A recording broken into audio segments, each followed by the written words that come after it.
Hi, എൻ്റെ പേര് അനീഷ് മാത്യു. ഞാൻ അശോക് ട്രെയിൻസിൻ്റെ മാർക്കറ്റിംഗ് മാനേജറാണ്. അപ്പോൾ നമ്മുടെ അപ്പാറിൻ്റെ കഴിഞ്ഞ വീഡിയോയിൽ കണ്ടുവന്നത് അണുശക്തി എന്ന കേബിൾസിനെ കുറിച്ചായിരുന്നു. അപ്പോൾ ഈ വീഡിയോയിൽ ഞാൻ പറയുന്നത് അപ്പാറിൻ്റെ ഗ്രീൻ കേബിൾസിനെ കുറിച്ചാണ്.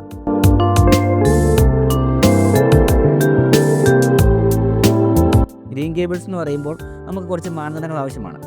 അതായത് ലോ സ്മോക്ക്, ലോ ഹാലജൻ, അതുപോലെ തന്നെ ലിഡ് ഫ്രീ ആയിരിക്കണം, 100% റീസൈക്കിൾ ആയിരിക്കണം. ഇതെല്ലാം നമ്മുടെ ഇതിനകത്ത് അടങ്ങിയിട്ടുണ്ട്. അതുപോലെ തന്നെ ഇതിന് കറണ്ട് ക്യാരിങ് കപ്പാസിറ്റി എന്ന് പറയുന്നത് മറ്റുള്ള കേബിളിനെ അപേക്ഷിച്ച് വളരെ കൂടുതലായിരിക്കും. അതായത് 90 ഡിഗ്രി സെൽഷ്യസ് വരെ നമുക്ക് ചൂട് പ്രതിരോധിക്കാനുള്ള ശേഷി ഈ കേബിൾസിന് ഉണ്ട്.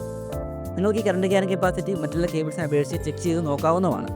അപ്പോൾ ഈ ഗ്രീൻ കേബിൾസ് നമ്മുടെ അശോക് ട്രെയിൻസിൽ അവൈലബിൾ ആണ്. Thank you.